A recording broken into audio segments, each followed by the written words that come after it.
Qué bueno que andes por acá. Este es el podcast de Política Internacional de Natalia Pettinari. Una mirada desde el sur a lo que pasa en el mundo. Hola, ¿cómo estás?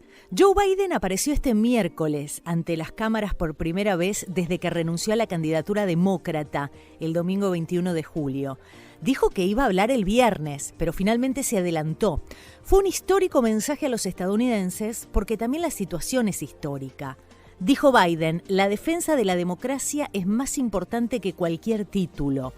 Lo dijo en un discurso que duró 12 minutos, sentado en su despacho oval.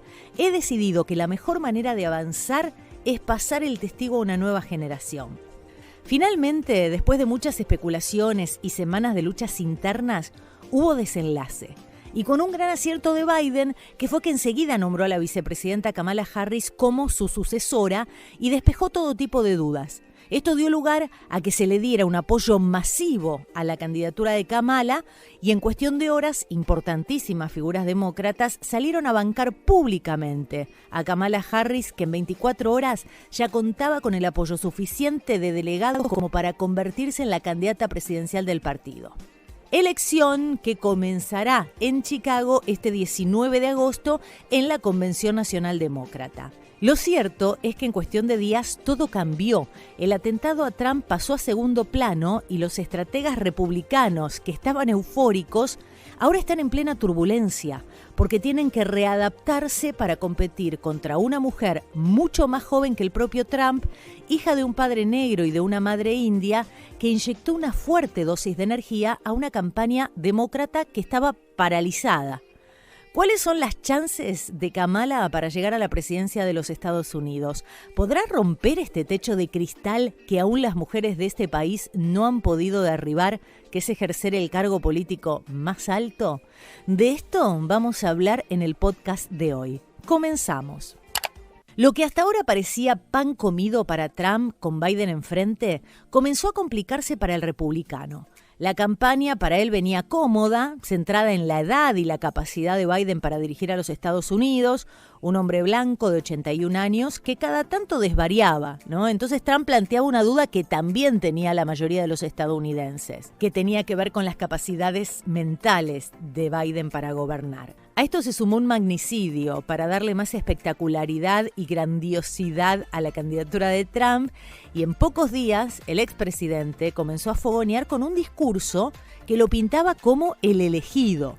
Pero el domingo todo cambió, fue cuestión de días. La buena estrella se desvaneció para Trump y lo más notable, no sé si vos también lo notaste, fue la inyección de energía que adquirió de pronto la campaña. Cuando apareció la figura de Kamala, se sintió como una bocanada de aire fresco, decime si no. Y además porque se venía como en una meseta, era repetir el escenario de 2020, una campaña muy parecida a esta, que no entusiasmaba a muchos, donde competían los dos mismos candidatos ancianos y con similares acusaciones, aunque en esta campaña se sumaron algunos temas más que hace 4 años no estaban, como la guerra en Ucrania y el conflicto entre Israel y Palestina. Pero el cambio se sintió el mismo domingo por la tarde. Enseguida la campaña de Biden cambió formalmente su nombre a Harris for President, lo que refleja que ella hereda su operación política, lo cual es una señal de ventaja que tiene Kamala en esta carrera por la nominación demócrata, porque Kamala hereda la operación política de Biden, que incluye no solo parte de la estrategia de campaña, sino también más de 1.000 empleados y un fondo que ascendía a casi $96 millones a finales de junio. Los grupos demócratas, incluido el Comité Nacional Demócrata, también presentaron rápidamente la documentación para cambiar los nombres de sus comités conjuntos de recaudación de fondos para reflejar la candidatura de Harris. Y Harris, que enseguida llamó a colaborar para la campaña en sus redes sociales, en apenas un día recaudó $81 millones. Un récord de recaudación de fondos presidenciales. Más de 888.000 personas donaron para su campaña en las primeras 24 horas luego de la renuncia de Biden. Y en 3 días ya llevan recaudados $130 millones, a los que se sumaron además miles de voluntarios. En las primeras 24 horas se inscribieron 28.000 nuevos voluntarios para la campaña demócrata. Las primeras encuestas, ahora con Harris, hoy jueves 25 de julio, dan empate. empate. Esto significa que Kamala subió unos puntitos, porque primero estaba Trump por encima de Kamala unos puntitos. Bueno, ahora hay paridad. Lo cierto es que ahora los estrategas republicanos están en plena turbulencia, porque tienen que readaptarse para competir contra una mujer mucho más joven que el propio Trump, hija de un padre negro y de una madre india, que comenzó a dar dinamismo a la campaña demócrata. Kamala comenzó muy firme la campaña. Se la notó contundente y decidida. Ofreció un discurso en Delaware en el que afianzó el apoyo demócrata y arremetió contra Trump. Dijo Kamala, háganme caso cuando digo que conozco el tipo de persona que es Trump, y lo dijo remontándose a su época de fiscal de California, cuando tuvo que lidiar con depredadores que abusaron de mujeres, estafadores que timaron a los consumidores y tramposos que rompieron las reglas en su propio beneficio. Mensaje muy claro. Y también agregó otro tema, porque Kamala dijo en este discurso, lucharemos por la libertad reproductiva, sabiendo que si Trump tiene la ocasión, firmará una prohibición del aborto para todos los estados. Y el aborto es un tema de campaña y es un tema que Biden, como católico practicante, si bien estaba a favor, no era un ferviente paladín de la interrupción del embarazo. En cambio, Kamala, tras la anulación del caso Roe versus Wade de 2022, se transformó en una defensora del acceso al aborto, un tema clave para los demócratas. Además de recorrer los campus universitarios de los estados indecisos para movilizar a los jóvenes, este año Kamala se convirtió en la primer vicepresidenta en visitar una clínica que realiza abortos. Y esto sin dudas le va a ayudar a la candidata para ganar voto femenino. Ahora la pregunta es, ¿cómo responderán a este cambio los republicanos?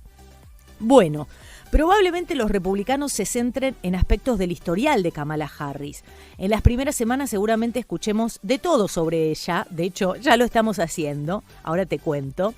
Pero en su primer discurso como candidata, Kamala planteó probablemente lo que va a ser el centro de su mensaje, del mensaje demócrata, que es la fiscal contra el delincuente.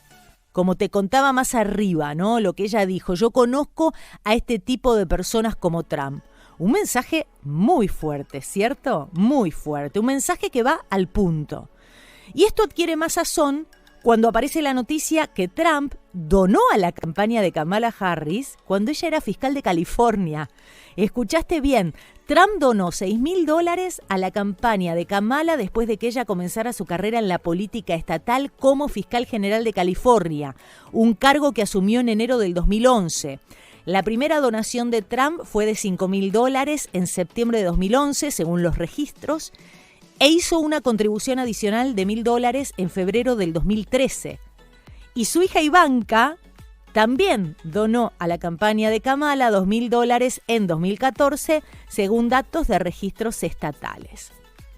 Probablemente los republicanos no esperaban el rápido accionar de la demócrata. Si bien se esperaba que Biden renuncie y se especulaba con esto, Kamala pasó inmediatamente a la acción. Y lo hizo con un discurso fuerte y claro. El lunes, casi a medianoche, obtuvo la confirmación de que sería elegida formalmente como candidata porque todos sus posibles rivales se retiraron y ella obtuvo el respaldo de los delegados suficientes como para ganar la nominación. En realidad diría más que suficientes porque son 3.800, Kamala necesita un mínimo de 1.976 y el lunes a la noche ya tenía 2.471, según un recuento que hizo la agencia de noticias Associated Press. Entonces, su figura, aceptada tan rápido y sin fisuras internas, dejó sin reacción a Trump. Lo dejó sin reacción. A lo primero que atinó Trump fue a llamarla loca y mentirosa, como ya lo venía haciendo. ¿Y qué hicieron los extremistas y los trolls del Partido Republicano? Inundaron las redes sociales de videos con discursos manipulados y con algunos traspiés de Harris. Y ya este miércoles, en el primer acto de campaña de Trump desde que la demócrata lanzó su candidatura, se despachó con una andanada de ataques y la calificó de lunática radical y afirmó que Kamala estaba a favor, y escucha esto, de la ejecución de bebés debido a su posición favorable al aborto. Dijo, es una lunática radical de izquierda que destruirá nuestro país. quiere abortos en el 8º y 9º mes del embarazo, hasta el nacimiento e incluso después del nacimiento. La ejecución del bebé, esto no es aborto, esto es ejecución de un bebé, dijo ante una multitud en Carolina del Norte Donald Trump, sin asidero alguno. Y entre otras cosas más dijo, ahora tenemos una nueva víctima a la que derrotar, la mentirosa Kamala Harris, la vicepresidenta más incompetente y de extrema izquierda de la historia de Estados Unidos. No dejaremos que esto ocurra. Bueno, esta es otra parte, ¿no?, de el ataque, que es una zurda comunista. También probablemente sea otro de los adjetivos que se le empiecen a adjudicar más comúnmente a Kamala de parte de la extrema derecha. Lo cierto es que, bueno, ya no van a poder aducir falta de energía del candidato opositor, sino todo lo contrario. El tono de Kamala es alto y fuerte. Su clásica carcajada, sus TikToks, donde comparte desde una receta de cocina hasta baile, o con sus colaboradores, o bailes en una escuela con adolescentes. Y todo esto marca un fuerte contraste con el perfil de Biden, y ya no tienen a ese flanco de ataque. Ese flanco que les será muy fácil de atacar. Sí se buscará ridiculizar los gestos de la vicepresidenta, ¿no?, para destacar sus muecas y el carácter histriónico que tiene. Alguien decía por ahí, no me acuerdo dónde lo leí, que quizá los republicanos busquen algún tipo de argumento que le quite apoyo a Harris, pero todavía no parecen haberse decidido por nada. Porque, ¿qué pasa acá? Se corre realmente un gran riesgo. Los republicanos tienen que saber bien qué, ¿no? Porque existen riesgos reales de que alguna de las líneas de ataque puedan provocar una reacción violenta si invocan ideas racistas o misóginas. Entonces hay que tener mucho cuidado, tienen que tener mucho cuidado con esto. Cuando se hagan las comparaciones, Trump parecerá a algunos votantes un candidato viejo, enojado, gruñón, mientras que Kamala es joven, elocuente, enérgica, y se tendrá que tener mucho cuidado en acusarla por ser mujer o por ser negra o por tener sangre centroamericana, por su padre jamaiquino, porque se pierden votantes. Además, es probable que ella traiga mucho mejor que Biden a votantes mujeres, afroamericanos, jóvenes y otros votantes demócratas que no estaban convencidos de ir a las urnas. El otro tema al que ya han apuntado en algunas oportunidades los republicanos contra Kamala es la inmigración, un tema que importa mucho a la base dura republicana. En las encuestas de boca de urna del 2022, el 73% de los republicanos dijo que la inmigración era una cuestión clave que determinaba la elección de su voto. ¿Es ese un punto débil de Harris? Biden le había encargado la difícil tarea de disminuir el flujo en la frontera y tratar de mejorar la situación de los países centroamericanos que los expulsan. Era una misión muy, muy compleja, si no imposible, una misión que ella no quería, pero finalmente viajó a Centroamérica y les pidió a los potenciales inmigrantes que no fueran a Estados Unidos. Justo ella, hija de inmigrantes. Y tuvo también varios desaciertos más en este viaje. Se molestó cuando un periodista le preguntó por qué no había ido a la frontera con México, a lo que Kamala le responde, tampoco he ido a Europa. Entonces, estos pasos en falso, junto con el mal ambiente de sus equipos, marcaron el tono de su vicepresidencia, que quedó algo así como estigmatizada. Trump ya la ha acusado de ser parte de la demolición deliberada de las fronteras estadounidenses y dijo que Harris como presidenta empeoraría exponencialmente la invasión en la frontera. A ver, Kamala y Donald son dos personajes muy diferentes. Por un lado, un hombre blanco de 78 años, criado en un entorno privilegiado en Nueva York, y por el otro, una mujer mestiza de 59 años, de padres inmigrantes. Entonces, hay en el medio un mundo, ¿no? Pero hablemos de Kamala, hablemos de ella que la conocemos bastante menos que a Trump. Su madre, proveniente de la India, es una científica especializada en el cáncer de mama, y su padre jamaiquino, profesor de economía y marxista. Kamala creció en la Bahía de San Francisco, cuna de la contracultura, donde nacieron decenas de talentos demócratas. Kamala es licenciada por la prestigiosa Universidad Howard, que es la Harvard negra de Washington, y desde niña se vio involucrada en la política. Su madre fue una de las pocas mujeres indias de Estados Unidos que participó en el movimiento por los derechos civiles. En los 90, Kamala tuvo una relación amorosa con Willie Brown, un carismático alcalde de San Francisco, y utilizó esta relación para hacer contactos en la comunidad. Y construyó pacientemente una carrera con un ascenso lento pero constante, sin prisa pero sin pausa, como dice el dicho. Fue fiscal de San Francisco en el 2003, también fue fiscal de California en el 2010 y luego fue elegida senadora por ese estado, el más poblado del país, en el 2017. En 2019 fue candidata en las primarias demócratas para las elecciones presidenciales de 2020 que ganó Biden, que después la eligió como vice.